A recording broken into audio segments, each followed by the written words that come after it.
Welcome, everyone, to tonight's school board meeting. Thank you for attending, and if you wish, you can join us in the Pledge of Allegiance. Pledge allegiance to the flag of the United States of America and the republic for which it stands, God, indivisible.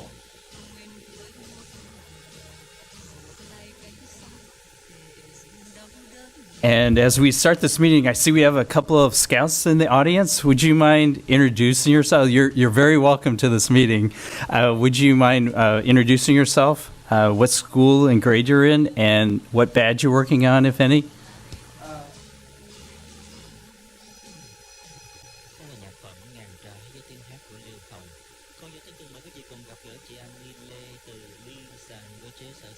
Welcome.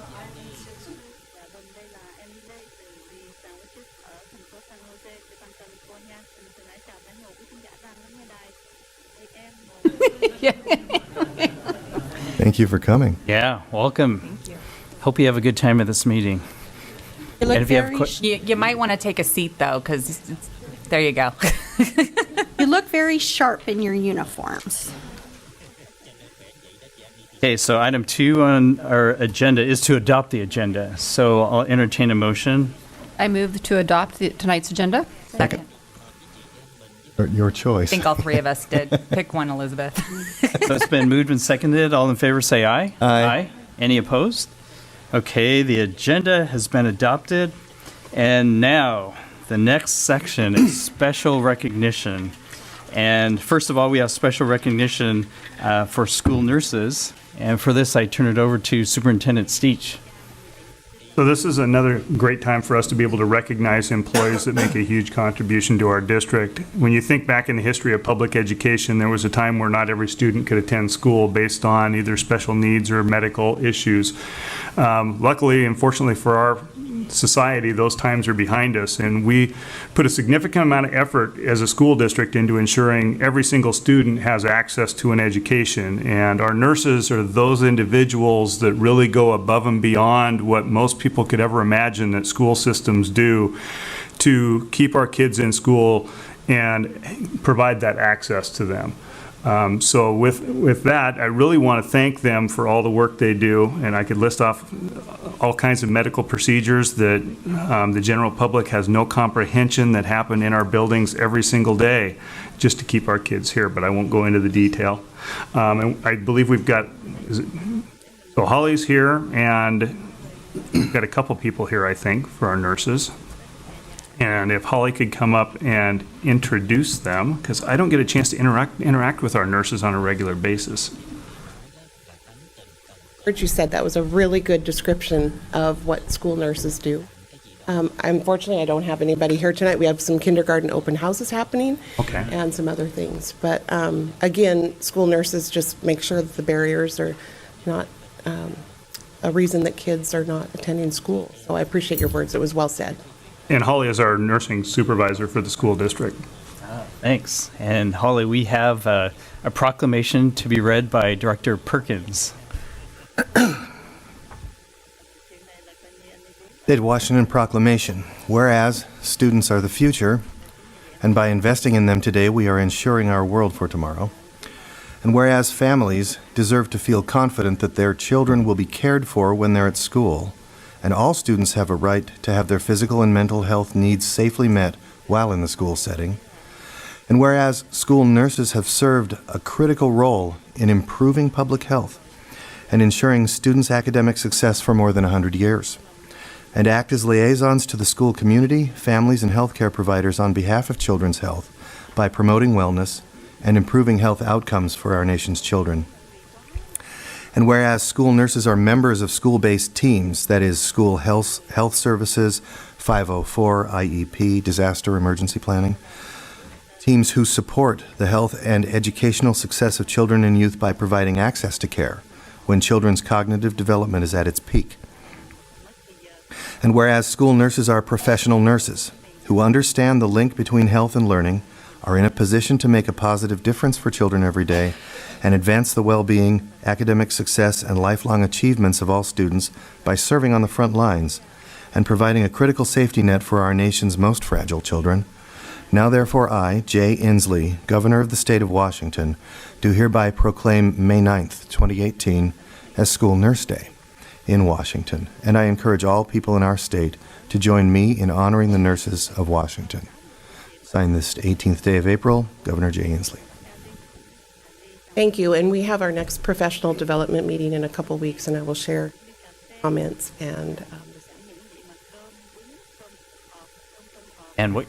Yes.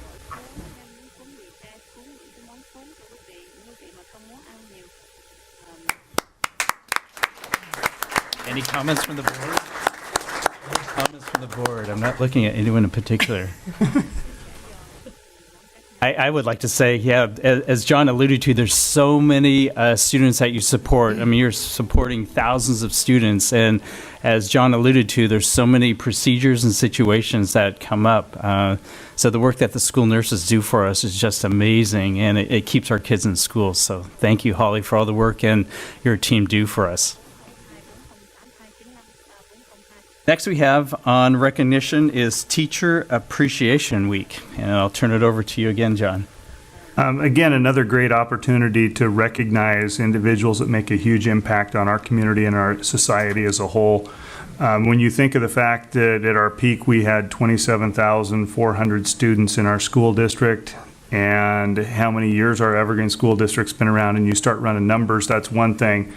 But I shared an email with staff earlier this week about a couple of teachers that made a significant impact on my life, a chemistry teacher and a biology teacher that really taught more than just chemistry and biology. They taught life lessons that I could apply every single day, that as we as a district meet challenges, it's those life lessons that I put into practice. And it's stories like that that really touch the heart of our community, that I encourage people in our community to reach out and share with those teachers. Those two individuals are gone, but I did have a chance to talk to them personally as an adult and share with them the impact they made in my life. And I'm sure in this community there are thousands and thousands and thousands of stories just like that. So with that, I'd like to have, I believe Rob Lutz is going to come forward from EEA, and I see Margaret Milliam here as well. And I don't know how many other teachers we have in the audience. But I'm going to drag you forward if you're here, because we want to make sure you deserve to be recognized, especially if you take the time to come to a school board meeting. You have any words? Yes. Okay. All right, Margaret. Well, actually, I will piggyback on the nurses. It's not just the students they help. Go in there, too, and ask for advice and things. So the teachers thank you also. Yeah, I'll just say this is a wonderful district to work in as a teacher. It's a district that definitely is trying anything and to reach every single kid. I just feel like it's an honor.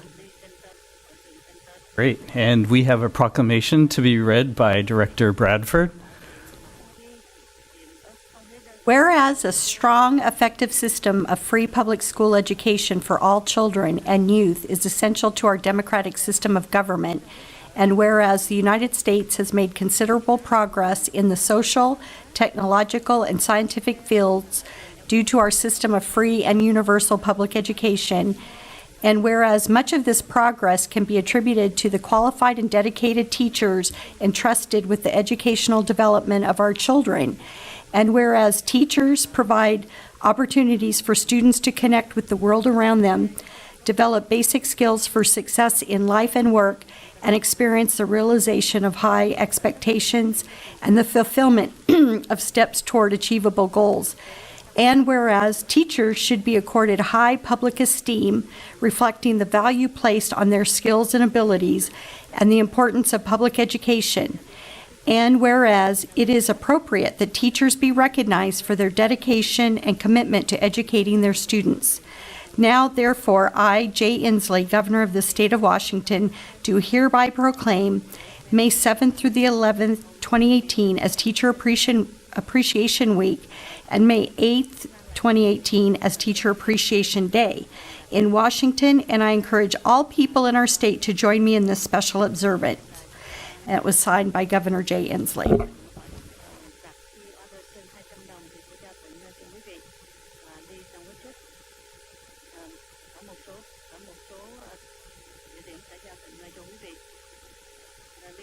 All right.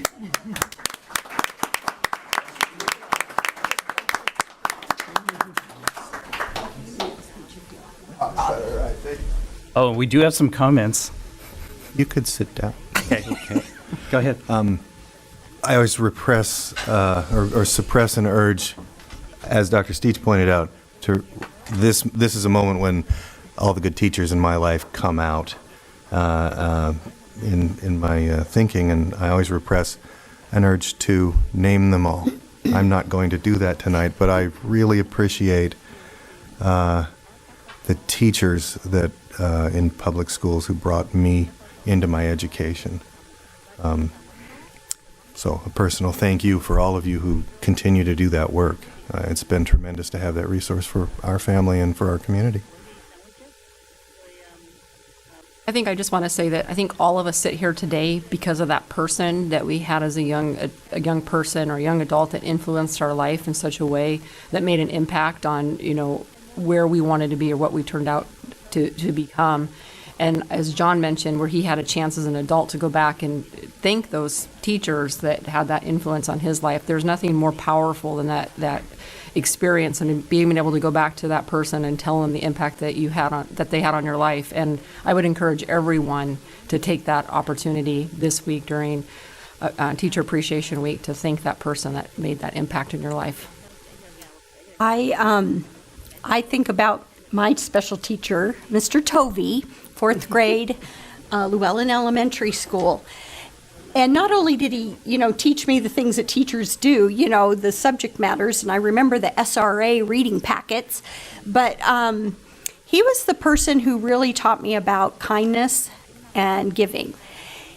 Back in the olden days when I was in school, we didn't have conversations about equity. We didn't have conversations about poverty. And we all just were who we were in our classroom, but we had one boy in our classroom who was always really thin, always kind of a little disheveled, and never had a lunch. And it was so interesting that every day Mr. Tovey had extra lunch. He had an extra sandwich, he had an extra apple, something that he quietly made sure that this other little boy had. And as we think about our children now and the equity that we want to have and how we got to fulfill the needs of our students, I think of him often because he just already was doing that. And I know a lot of our teachers have been doing that. So that's my thanks today. And I just wanted to say, this is a very special week because it makes you think about teachers that we've had throughout the years, but also very much want to make sure that the teachers in our district feel appreciated because they're the ones in our classrooms where the rubber meets the road that really are carrying forward that high expectation for our students, that high achievement for our students. You're there day in and day out making the difference to make this district very special. So I really want to thank the teachers in our district very much so. So yeah, thank you. Okay. Next on our agenda is the board consent agenda. Do we have any discussion about it? Okay, seeing no discussion, I'll entertain a motion. For approval of the board consent agenda? Second. It's been moved and seconded. All in favor say aye. Aye. Any opposed? Okay, consent agenda is passed. Next is the superintendent's consent agenda. Any discussion? Okay, seeing none, I'll entertain a motion. I move that we adopt the superintendent's consent agenda as presented. Second. It's been moved and seconded. All in favor say aye. Aye. Any opposed? Okay, so the superintendent's consent agenda has been adopted. Item 6 on our agenda is the superintendent's report. So I'll hand it over to you, John. And we've started doing something this year that I really enjoy, and that is when we have new administrators to the district, we've been bringing them to introduce them to the board so that they can put a name with a face. And fortunately, in a district this large, sometimes when you have an administrative team of over 100 people, and 37 school sites, it's difficult for board members to get out and actually meet everybody. So I think this is a good tradition that we've started, and I've got a few people that I want to introduce to you today. I want to start with Kia Masunaga. I think I got it right. If you come on up. Kia comes to us from Portland Public Schools, where she's been an assistant principal at Beverly Cleary K-8 school since 2015. We're excited to have her relocating to this side of the river and bringing some of her expertise and insight from having to deal with less resources than we currently have here in Washington from the Oregon side. So I'm excited about the creativity and problem solving that she brings to us. And I'm going to bring everybody up, and then I'll give you a chance to say a little. So go ahead and stay up here for right now. Next, I want to bring up Erica Payne. So Erica is also joining us as an elementary associate principal. She's been the principal at St. John the Apostle Catholic School in Oregon City since 2015, and before that was in the David Douglas School District. So she's no stranger to poverty and equity. Brings a lot of skills in those areas to us, as well as having been in a Catholic school as a principal. There's a whole lot of additional duties that are in there. So when the job description says other duties as assigned, she's going to think it's not that long here, probably, compared to actually having to do fundraising and everything else. Next, we've got Tyler DeWine. Tyler also is going to be one of our new elementary associate principals. A place to be determined with all of these. We're still, Scott Monroe's working out the details of our arranged marriages with our associates and our principals. Marriages? It's arranged. It's kind of an arranged marriage situation when you have to work that closely together. A Roman adoption, I guess. Tyler was a special education teacher prior to coming into administration at both Cascade and Mountain View High School, and recently an instructional coach at Mountain View. It was very interesting. He, with a secondary background, just happened to be subbing for some principals at the elementary level and fell in love with it and decided that was really where his passion lies. So we're excited to have him following that passion and contributing to our district. A very similar name. Next, I want to bring up Kate DeWine. This is the year of the DeWines. So Kate started off as humanities at Cascade Middle School before moving to Gila High School, where she taught English, has been with Evergreen since 2009, and recently she and Tyler joined the administrative program together, went through it together and did their internships, and she has been a huge addition to Gila High School. We did have somebody else I'm going to introduce here in a little bit, departed Evergreen High School, which gave us an opportunity to move Charles Anthony from Gila back to Evergreen High School, where he came from. Charles has done a great job at Gila, but really has a great skill set that I think will help Evergreen moving forward into the future. And that opened up the opportunity for us to take Kate right out of her internship, where the people that interacted with her this last year were a couple I talked to were surprised that was an intern. They thought she was already the associate principal, so now she actually gets the title and the job. Next, we have John Yelverton, who is no stranger to Evergreen either. He's been an associate principal with us. He's also been a teacher at Endeavor, his associate this year at Harmony and Fisher's Landing, and has also had some experience in the Oregon school system, as well as this is a second career for John, so he brings some unique perspectives as well, having that type of a background. And John is going to be the new Sunset principal, replacing Mike Martin, who's retiring at the end of this year. And then our last one, another reassignment from Evergreen High School that I mentioned, Ruben Dierendorf, having troubles, need a glass of water, I think, is moving to central office as the director of school services. Ruben's been an associate principal at Evergreen High School since 2008, done an amazing job there, and we're looking forward to the skills and insight that he has from Evergreen and being able to share those across the district. We've used sort of a retire-rehire the last couple of years to do most of those duties, and Ruben's going to be filling that in full-time now so that we can provide better support to the schools and more consistency for our students in those areas. So I don't think I missed anybody, because I did jump around to bring you up in a specific order.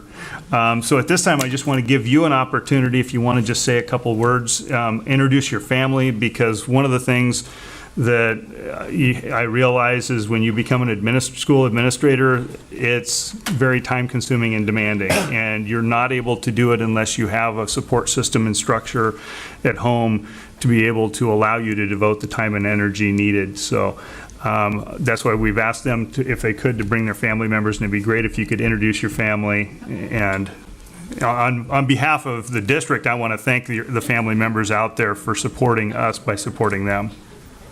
Okay, to the board, I just want to say, again, my name is Kia Masanaga. I'm coming with 16 years of experience in Portland Public Schools. I'm very excited to be joining the Evergreen School District. My family is here, and we have 2 kids in the Evergreen School District, so I'm really excited to be working where I'm living. My husband, Tony, is a teacher in Portland Public, special ed. So how soon can we transfer him over here? Yeah. This is my son, Ty. He's 3. My daughter, Ty? Iris, Iris? 3rd grader, and my son, Luke, a 4th grader. They go to Fisher's Landing.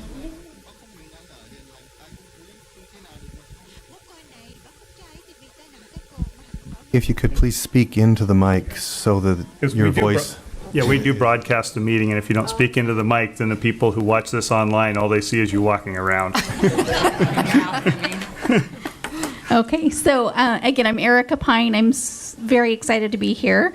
Nice to meet everyone this evening, and I appreciate the warm welcome. This was really unexpected and much appreciated, so thank you for that. My family, my husband is coaching softball right now. He's probably finishing up a game. Last I heard it was 7-6 that they were on top, so go Rams. He is also in education. He is a teacher and a coach. And then my children, I have a freshman at Linfield. My daughter, Allie, will be home in 2 weeks for the summer. And my son, Zachary, is a sophomore at the University of Oregon, who will also be home pretty soon. So they're all busy doing their school lives, and that leaves me time to do the same. So thank you. Hi, again, I'm Tyler DeWine. It's a real honor to be here tonight, and I want to thank the board and Dr. Steach, and I'd also like to thank the support of the internship program here at Evergreen. It's really a thrill to be able to step into this leadership role and serve more kids in the community. Scott Monroe, Bill Oman, Janae Gomes, and my principal, Matt Johnson at Mountain View. Big thanks. I have the incredible fortune of standing next to my wife here, and it's been great support to go through the program together.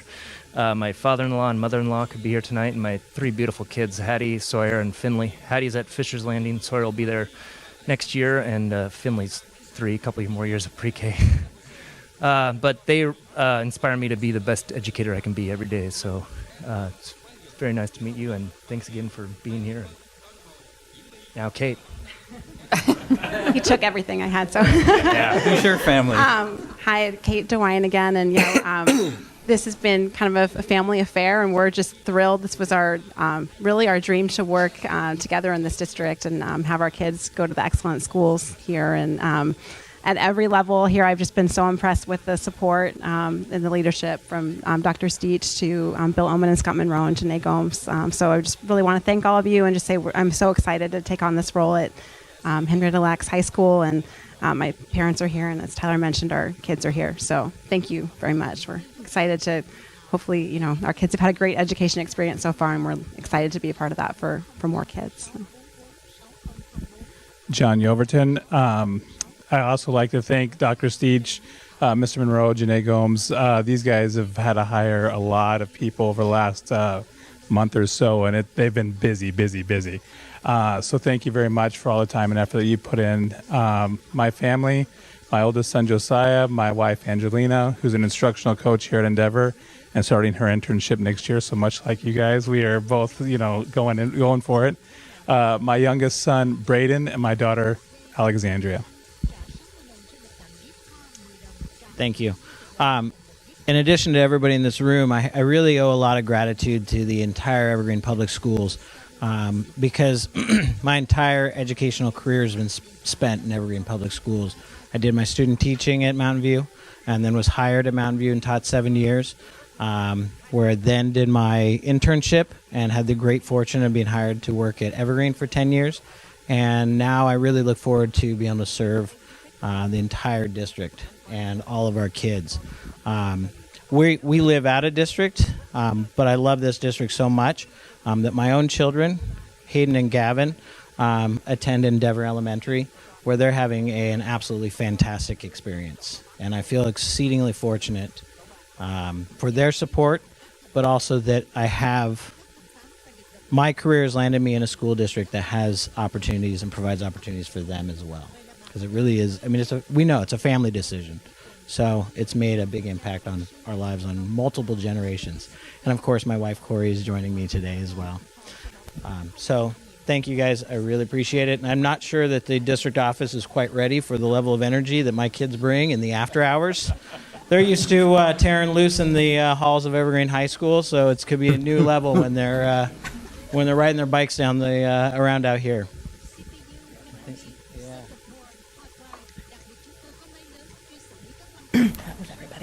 It just goes on the podium. Yeah. Yeah. Welcome. Thank you.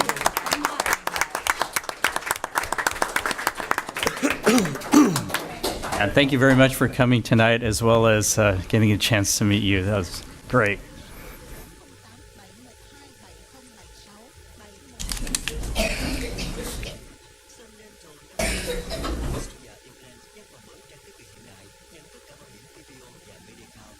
Yep, I've got. So, we'll let things clear out. They didn't want to stay and listen to me read OE policies. What gives? Yeah. I don't want to read them. Go home with you. So a couple of the things that I just wanted to share with the board in the superintendent's report. Last week, Chris McMurray, Dick Brown, and myself went to the ACPE conference up near in Welches, Oregon, which is the only educational technology conference in the Northwest. So most of the districts from Washington and Oregon were there and represented. We did a panel discussion on, I can't remember the title, but really it was 0 to 103 years of how we went from XP computers and a thin client system to a full one-to-one deployed district in only 3.5 years. And many of the things that in the breakout sessions that they were talking about were things that we have already tackled, figured out how to do and move forward upon. So I think we had a lot of insight that we were able to share with many of the other districts, and there's a good chance a couple of them will come visiting us here in the next few months. We got several business cards and gave out a few business cards of people saying we really need to come and see how you guys managed to pull this off. This Friday, I just want to remind the board, we have the not this Friday, next Friday, I have the wrong Friday. Friday the 18th, we have the Art Discovery Awards coming up. And this Friday, we have the Gumbo Jazz for the Ed Foundation. Tickets are getting close to being sold out, I hear. All right. So if you want your tickets, you've only got a short time left to get those. And one other reminder is this Friday is the Culture Parade. Oh. This Friday. May 11th? I will be there. The 11th, yes. Are you holding the banner? What time is the culture parade? Is usually a week later, yeah. Right. Yeah, this year it is earlier. It goes from, I have it on my calendar from 9:30 to almost noon, but that's probably like 30 minutes to get in and 30 minutes to get out. So I think it actually runs from like 10:20 to 11:40. I've got 10 on my calendar. 10? 10 Yeah. to 12? If you block off 9:30 to 12. Yeah. If you email Elizabeth, she'll give you the exact times. She's better than I am at that. And that's all I had for my superintendent's report. Hey, thanks, John. Next on our agenda is Section 7, Matters Reserved for Board Action. And the first thing we have in this section is the ratification of the agreement between the Evergreen School District and the EAA, the Evergreen Administrators Association. So I'll turn it over to you, John. Yeah, so Janae and Mike met with EAA representatives several times over the past year, and have come up to an agreement. I briefed the board in executive session on this, on some of the details. I think the biggest thing to note is the increase for the administrators is within the 3.1% CPI limit that was imposed by the state legislature for any contract bargained for the 18-19 school year that's put into place after whatever it was, June 30th of 2017. So we are in compliance with that limit with the contract as presented. Okay. Do you have any questions or comments from the board? Okay. I read the contract. It looks like you represented it. Thank you. Thank you, Janae. So at this time, I'll entertain a motion.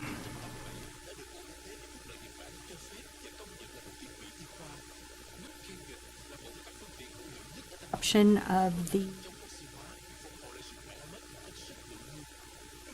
I lost my title here. For the agreement between Evergreen School District and the Evergreen Administrator. July 1st, 2018 to June 30th. Second. It's been moved and seconded. All in favor say aye. Aye. Any opposed? Okay. The motion carries. And the second thing we have in this section is the Resolution 6039 bond delegation. John? So with the passage of our construction bond back in February, a lot of things are happening. Selection of architects is underway, and the scheduling of actually selling bonds to generate the money to pay for all of this work is underway as well. We have a resolution for you today, and I've got Faith Pettit from Pacifica Law Group here to be able to give you an overview and answer any questions that you may have. But the basic gist of this is your ability to delegate to Mike Merlino and myself the ability to sign for and accept the offers on the bonds when they come in, so that we don't have to call a formal board meeting and have you do that, so that we can move quickly within those parameters. So, Faith? Thank you so much for having me again. Faith Pettis from Pacifica Law Group. I'm the district's bond counsel and have been for a number of years, although it has been quite a while since I've been in front of you. I think the last time may have been in 2012, because I think in 2015 I'm here for the resolution. So I appreciate the opportunity to pull this from the consent agenda and actually speak with you quickly about it, given you're on a trajectory, probably having a number of these come up over the next few years. It's worth talking about the bond resolution and what's in it. So first of all, congratulations on the passage of your bond. That was huge. It is just a testament to the district and the confidence of the voters in the district to pass a bond measure like that. So now that you've done that and you want to go out to market, we have to pass a bond resolution. And we've started doing these resolutions in the form of delegations, which parameters around which you authorize the superintendent and Mike to go out and sell bonds. You put particular terms in within which they can sell, including the par amount of the bonds, the maturity date, interest rate parameters, and within those, they have the authority to work with your financial advisor to pick a sale date, sell bonds at a time that is most advantageous to the district, that's not tied to a board meeting date. And if the sale can result within those parameters that you've put out, they're authorized to sign a bond purchase contract. Sell the bonds without having to come back to the board. So in front of you, the resolution does a whole lot of things. We throw the kitchen sink in here. You authorize the issuance of up to $125 million of bonds. You set the bond terms, the general bond terms. Specific pricing terms are set on the sale date, but things like the repayment, the redemption provisions, the maturity provisions, rate payments, all of that, your pledge to collect taxes to repay the bonds. All of that is contained within this delegation resolution. It also authorizes, most importantly, the sale document, which will go out and be published, and potential investors will look at to determine whether or not they want to buy these bonds. That's a really interesting document. If you have time to read it, it describes the district and the bond terms. So it also authorizes the credit enhancement program, which really is the best deal in the state of Washington. For $100, you get the state's rating on your bonds. So This resolution has a lot of things in it, and I just want to give you an opportunity to ask any questions if you have any about it. Otherwise, it's a very standard type of bond resolution that all districts pass when they go out for competitive. Questions? Are there any differences between this document and the ones that were executed in the past? I think our last bond passage was in 02 or 04. 02, yeah. 02. So, I think the biggest difference has been in the pledge to actually give information about your bonds on an ongoing basis, and it's in section 13, which is an undertaking to provide ongoing disclosure. Once you sell your bonds, investors that hold your bonds want to know on an annual basis what the finances of the district are like. We're pledging to provide annual information, and Mike is way up on this, and there's an actual database, a national database, that all bond information is put up. It happens in the district. Every time your financials come out, you pledge to actually post a notice about that. That's probably the biggest difference from 2002. Your 2015 and 2012 issuances, you did some refunding issuances, had similar provisions to that.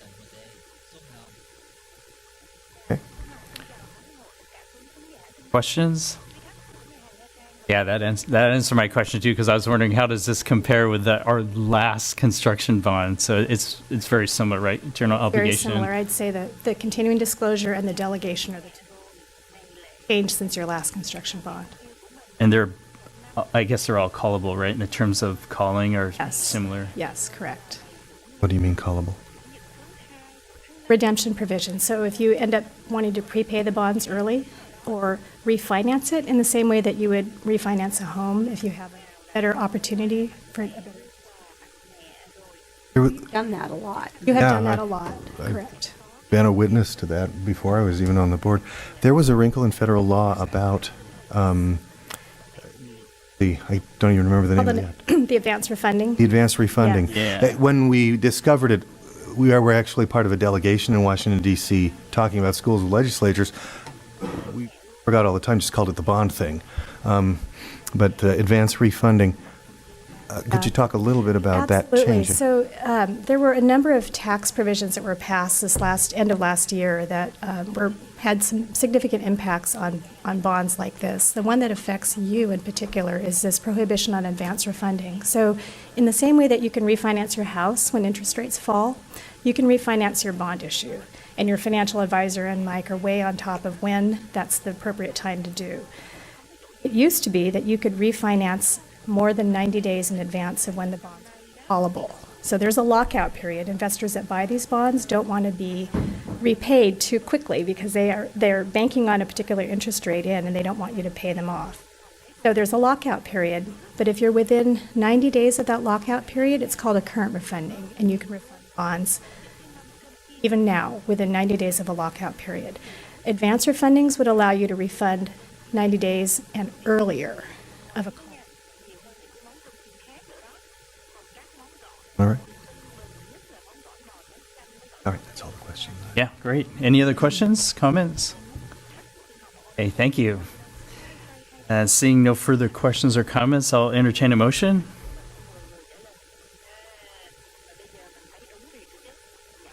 So, Resolution 6039. moving to I move that we adopt Resolution 6039 related to unlimited tax general obligation bonds, delegating that authority to Dr. Steach and Cabinet, Mike, to proceed when the time is right. Been moved. Is there a second? Second. Okay, it's been moved and seconded. All in favor say aye. Aye. Aye. Any opposed?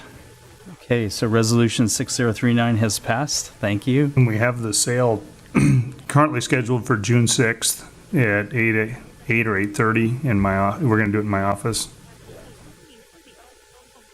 And last week, Mike and I did our phone call with Moody's for our bond rating, and just in case anybody wants them, I have 2 extra hard copies of the presentation that we sent to Moody's. So if you want those, they're all yours. I know. Finance geeks over here. Good, but I don't have to keep it if you want to. Great. That's good news. Next on our agenda, Section 8, Monitoring of District Operations. And we will be talking about Operations Expectation Policy OE11, which is instructional program. And at this point, the board has received the reasonable interpretation and indicators from Dr. Seach. And we have actually passed the first reading on this. So I hand it over to you, John, to talk about maybe any differences or any questions that have come up since our last board meeting.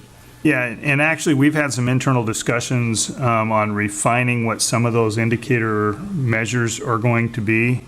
And if you look at the copy in your board packet under section 11.2, we had originally discussed having criteria 2 of TPEP being our indicator. And as we dug into it a little bit further with the Curriculum and Instruction Department, decided we thought that criterion 4 is actually a better indicator of that. So you'll see there was a change under section 11.2 on that. Additionally, we're continuing to dig into on section 11.6, which is ensuring that all instructional programs accommodates and personalizes learning to meet the needs of students in various backgrounds, cultures, and abilities. Working with our ELL department and taking a look at what that was, you can see we made a modification and changed the percentage of teachers that we would expect to have with sheltered instructional strategy training. We reduced the elementary from 60 to 50%, but increased the secondary from 35 to 40%. And the overall goal would be to ensure that we have at least one teacher at every grade level that gives students an option that we could place them into with someone who has had that sheltered strategy training. And we think as long as we've got that 50% for right now, we're good. If we didn't have a sub shortage and we were able to do professional development like we did 5 years ago before the sub shortage really hit us, that number used to be close to 90% in the elementary school, but with the lack of substitutes and the ability to pull people during the day for a 3-day training, we're getting some people doing it on the weekends and in the evenings, but just not at the same rate that we were able to before. So that's why we reduced that goal level down to 50%.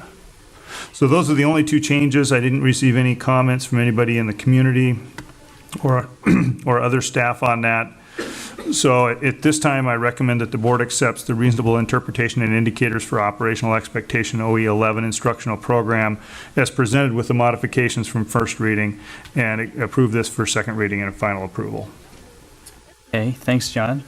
I call upon the audience at this time to see if there's any questions or comments about this policy.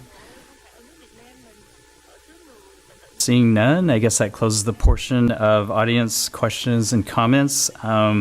Given that, I guess I'll leave it to the board and I'll entertain a motion. I recommend the board accepts the reasonable interpretation indicators for operational expectation OE11 instructional program as presented for second reading and approval. Second. It's been moved and seconded. And so at this time, as a board, what questions and comments do we have? It looks your changes don't change the structure of the indicators and the evidence of compliance, just rebalancing things based on the realities that happened, that you became aware of, yeah. So, having confirmed that, I don't have. I guess one question I have is, can you describe what sheltered strategies are? So we used to have what we call GLAD training. Guided language acquisition and design. That's what I thought it was. And then we also had SIOP, Sheltered Instructional Operational Protocol. Observation Protocol. We have way too many acronyms in education. But we had 2 separate trainings that were proprietary trainings that we would contract with people to come in and do. And what we've done is we actually hired a SIOP trainer that used to work for Pearson that works full-time for the district, and we've developed basically an evergreen version of the best of those 2 programs that we do as a sheltered instruction. And what it actually is teaching, being sensitive to teaching language through specific actions and presentation formats, and the way you communicate with students, not assuming that they know the base language, but providing opportunities for students who are in the process of acquiring English language to still access the core content. So it may be using more pictures at times and referencing, explaining words more often, and there's a whole variety of strategies that are put into place. So it's really an access tool that teachers use so that language doesn't become a barrier to content. Any other questions or comments? Yeah, thanks. I'm sure Jay could have explained it better than I did, but I got a thumbs up, so that was good. Okay, we'll now take a vote on the motion. So all in favor, say aye. Aye. Any opposed? Okay, so OE11, instructional program, has been approved as modified. So thanks, John. Next on the agenda is a first reading, and this is for OE6, financial indicators. And so at this point, the board has received the reasonable interpretation and indicators for this policy, and you developed those, John. So I hand it over to you to explain this one further. And for the Scouts' benefit, as well as anybody watching this online, this last summer the board approved a series of 12 operations expectations policies that define for me as a superintendent the expectations they have on how the district operates. So there are specific statements on things the superintendent will always do, things the superintendent will never do, and those things that the board retains the authority over. Then they tasked me with writing an interpretation of each of those so that we're very clear on what that means and coming up with indicators that I can prove that I've operated the districts in the way that they want. And those cover anything from, you just saw one on instructional environment, and this one's going to be on financial administration. So as a first reading, I typically read these to get them into the record, so it takes a little bit of time, and I'm glad to say this is the last OE report. We still have one more results report that we'll bring at the next meeting. And then it'll just be monitoring reports and fine-tuning those with the evidence that we bring back once a year for each of these. So for OE6 financial administration, the board's overall expectation is the superintendent shall not cause or allow any financial activity or condition that materially deviates from the budget adopted by the board, cause or allow any fiscal condition that is inconsistent with achieving the board's results priorities or meeting any operational expectational goals, or places the long-term financial health of the district in jeopardy. 6.1 is the superintendent will assure that payroll and legitimate debts of the district are promptly paid when due. So for evidence on that, the board will be provided with a confirmation report from the previous year indicating payroll was run on time, along with the exception report of any underpayment of base pay. So yes, we dodged the bullet and we paid on time last. This would be for next year, though. This wasn't last year. So we'll tell you whether or not we ran it on time. If we overpay, we said we aren't going to include that because we can recover that, and that's not going to be something that's going to hurt the employee. But if we actually underpay them that would harm the employee temporarily, then those we would collect over the year and show the board these are anybody that we underpaid in payroll. We will also a report will be provided to the board outlining any instances of payments of late fees or interest on late payments over the past year. So for all the bills that we pay, we figure if there's a late fee, that's the trigger that you would know, that we would share with you that we actually missed deadlines. So trying to be more at a macro level rather than getting into the minutia of we were 2 days late, but there was no impact on a payment because we pay based on board meeting dates, and sometimes your approval gets it into the system and we may not meet their desired date.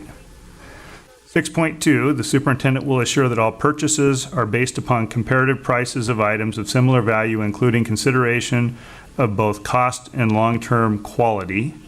So the board will be provided with an annual financial audit report from the previous year with no issues related to competitive bid procurement process deficiencies. So based off of the state auditor's report, we'll have that information. I will also provide to the board a summary of any goods, services, or materials purchased over the past year that required rebidding or replacement due to inferior quality that was not contrary to the bid procurement requirements.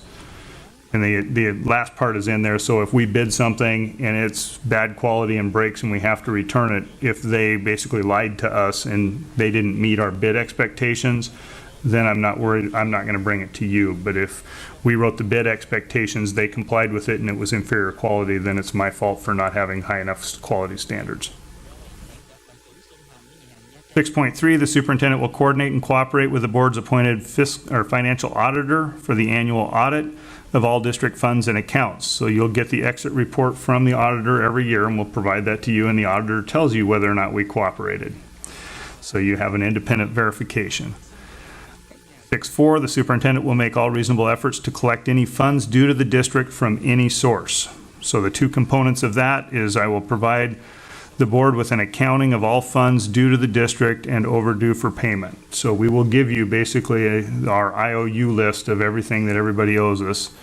And then for each type of fund that's overdue, I'll provide you a summary of the process and efforts taken to recover the funds payments. So this is going to include food service, fines, fees, a lot of stuff with students are going to be included in this.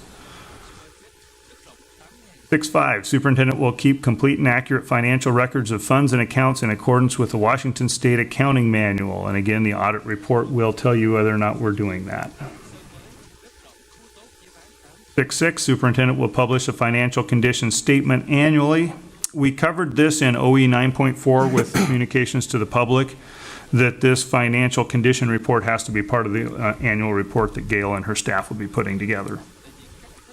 So I just referenced that over, and each year when we do monitoring on this, we'll hopefully be able to just reference the report in 9.4. 6.7, superintendent may not expend more funds than have been received in the fiscal year unless revenues are made available through other legal means, including the use of fund balances, the authorized transfer of funds from reserve funds, or from tax anticipation notes.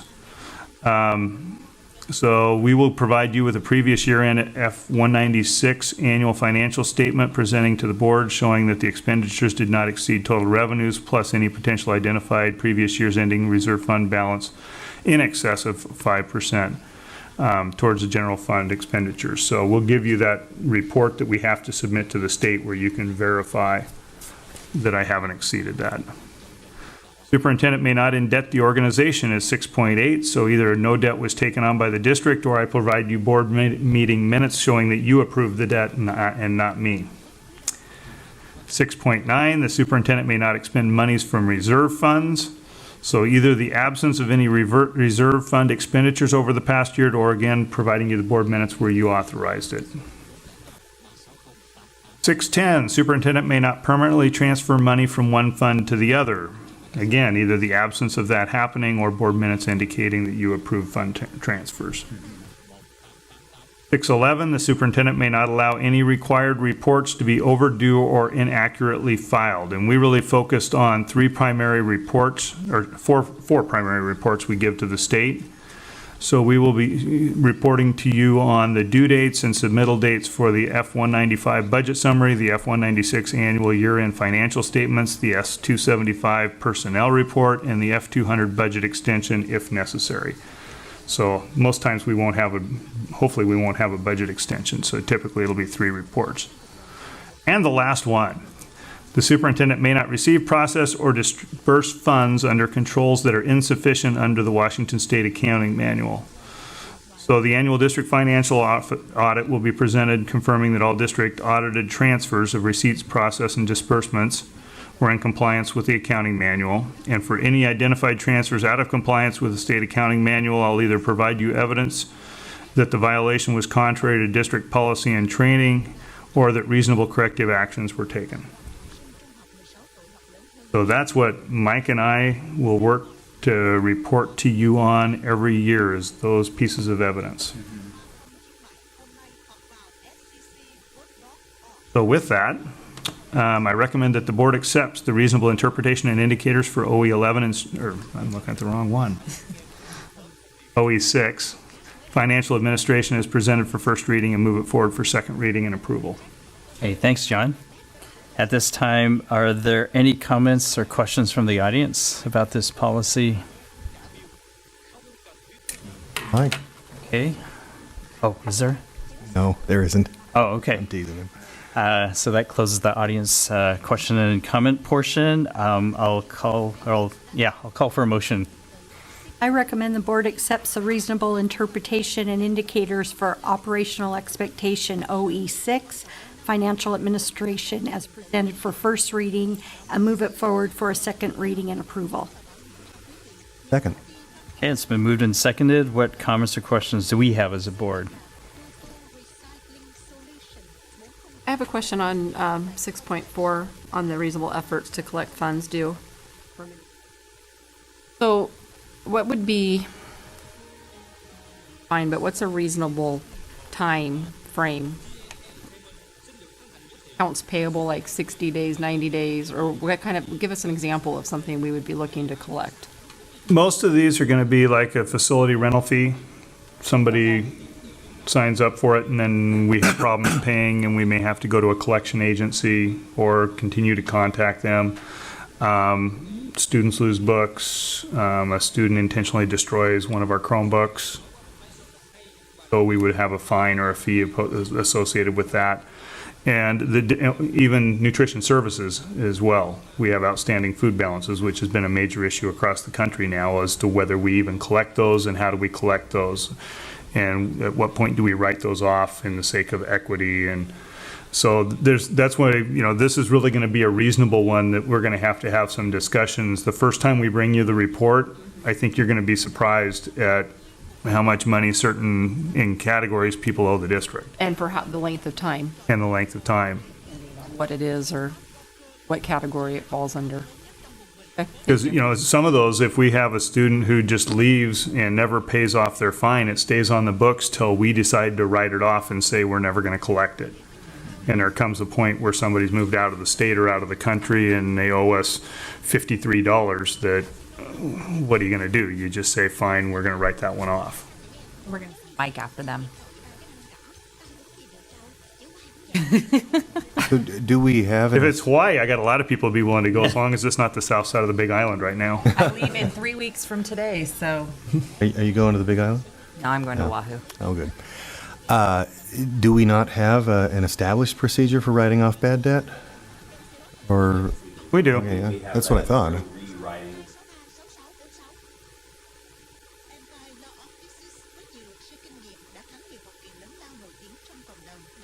That was my question. Then my only comment, Todd, would be gratitude that you're including in this very financial bit of thinking equity, and that it's really part of what we're trying to do. Yeah, it's going to cost more to collect from an out-of-country, $53 from an out-of-country graduate. Mm-hmm. Yeah. Then it might be worth. Right. So we have to be reasonable, right? Yeah. We have to be reasonable. We have to be sensitive in our policies, or in our direction to you for your policies about equity. And I think we've been pretty clear about that in the operational expectations around equity. And it's nice to see that coming through as you talk about it. Comments or questions? I guess I have a question. On some of these indicators, the compliance metric is having a exit audit report. So hypothetically, if we have a finding or a management letter, I guess those would then be exceptions to compliance. Yes. So, okay. Comments or questions? Okay, so we've had a discussion. We have a motion to carry forward OE6 financial administration forward, passing first reading to a second reading. We'll take a vote. All in favor say aye. Aye. Aye. Any opposed? Okay, so we'll have that as a second reading at our next board meeting. Okay, great. Now we're on section 9 of the meeting. Board comments. What comments do we have? Nothing? What? Ginny and we had an awesome time at Evergreen High School with breakfast. Yeah. It was fun. With some students there, and I was really impressed at the kinds of things that they wanted to talk about, and they were really open. Read them and had a bit of a controversial conversation, and we stayed out of it, and they discussed it between themselves and solved it, and there was no issues. It was actually pretty amazing to watch them have a very difficult conversation. Her and spoken. I was so impressed with them, with all of them. They were really. Breakfast with the boards that I've attended, I think that we're getting insight, and I'm hoping that at some point after we've done all of them, we can have a discussion centered around the fact that we've got from all the kids. Are we done? No, I think there's one Oh, more. I haven't been on one yet. Is it Union? We have Yeah. Union. Are you with me? Yeah, that's one I can make, so I'm looking forward to that one. Tomorrow night, I will be going to workshop over at Clark College on the history, white supremacy happening now in the Pacific Northwest.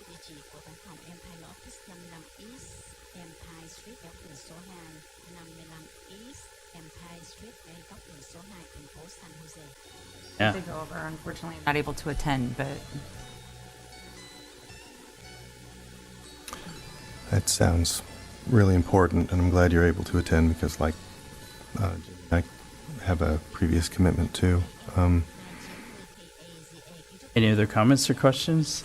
Yeah, Or not questions, comments. yeah, just a couple of things to say about. I didn't really intend. I was at Heritage High School yesterday in connection with my project leadership, Clark County, and the agreement that the teachers and students had made to provide us with some of their efforts to help out Walk and Knock in the food bank, and ended up in Sean Perez's fourth period class. I hadn't known she would do this, but I ended up in a conversation with the students who were doing that marketing and social media work that extended into something that was an awful lot like our breakfast with the board things. They told me about their ambitions and passions. Two of them had, this is going to be in the Good News Report, so I'm kind of stealing thunder here, but two of them had won third place in the International DECA competition. And they're ELL students. All of the things that they expressed for the future, group of ELL students mostly, it was Latin American, Hispanic, and Russian, and then one white kid. All of them wanted a life where they were going to use what they learned in school and college and from their families and give back. They were phrasing fashion design in terms of giving back to the community, just for one example. And I was really impressed. The breakfast with the board kind of things that went on is that I asked them after we were done talking about our project and so forth to just tell me how things are at Heritage. And the first thing they said is lunch is too short. And that it doesn't taste very good. And we talked about some of the reasons why, going all the way back to federal government's requirements for nutrition and salt content. And they were respectful and passionate, and like the students that you met, I am so impressed with the way that our kids can adult and how hard they want to work to improve the world around them. If you'll permit me the use of the word adult as a verb for a moment. And I really came away with a lot more hope than I thought I would. Good. Heritage is a wonderful high school, and I've always enjoyed going in there and talking. Great. Thanks, Rob. Anything else? so I attended the CTE show. Right. Todd was there. That experience, just seeing what the kids are doing in their schools, was just awe-inspiring. I mean, it's amazing the amount of technology and what they're being able to do. I talked to a girl that was interning at a chiropractor's office, and just being very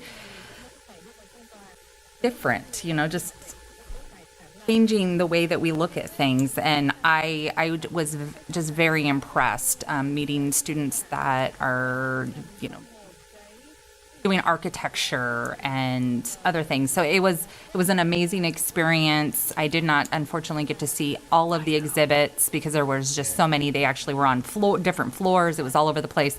But what an inspiring thing to go to, and I look forward to going to that more. Is that something we do on an annual basis? First one, right? The first one. I think they're gonna I surely continue. hope they continue because that was for Gila. It was very impressive. The other thing is I toured White East with John last week as well, and got to finally see some of the furniture that we're piloting, and I was pretty impressed. I was thinking, I wanted some of that orange stuff for my house. May not have been the best color, but it was very comfortable. The tables, they have a part of the table that rises up for a screen so that the kids can sit at the table, plug into the table, have their computers, and they can all see everything that's going on the screen. And so I'm very impressed with the furniture that we have piloting, and I look forward to seeing what ends up going in our schools.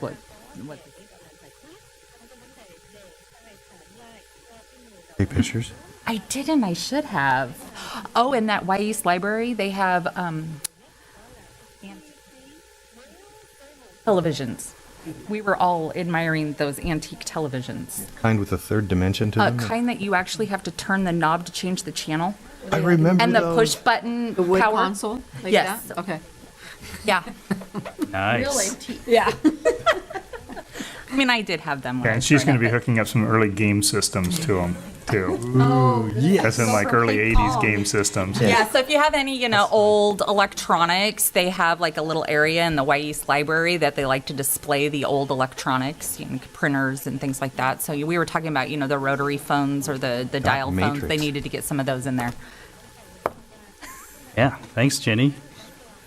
Anything else?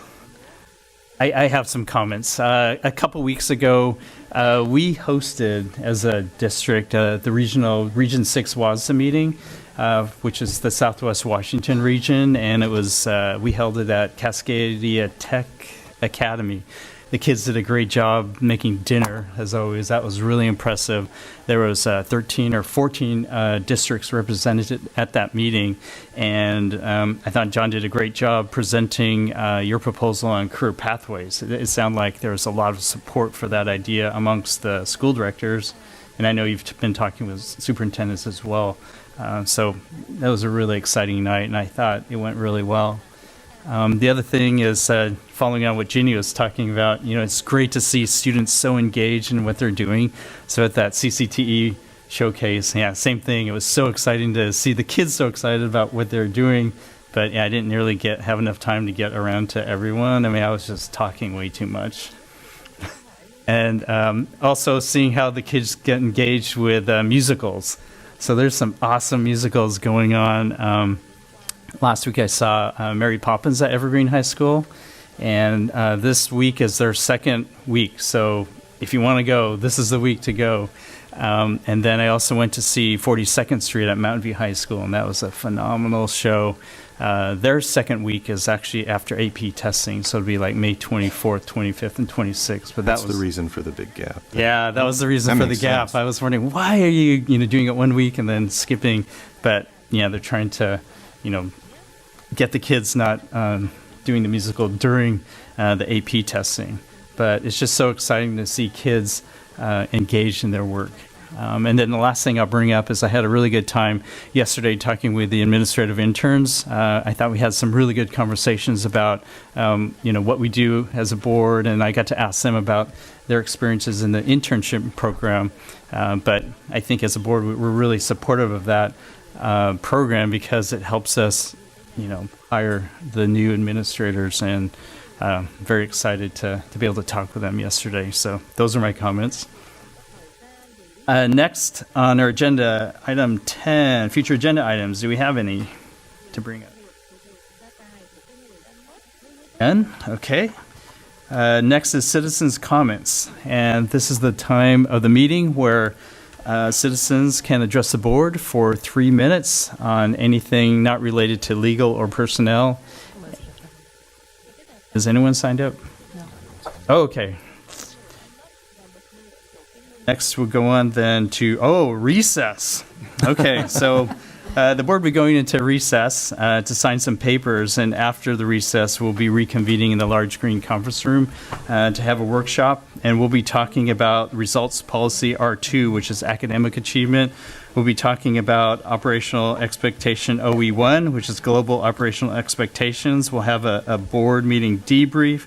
We'll have a legislative update, and then we'll have one more superintendent update. So we are now in recess. There's another error in that too.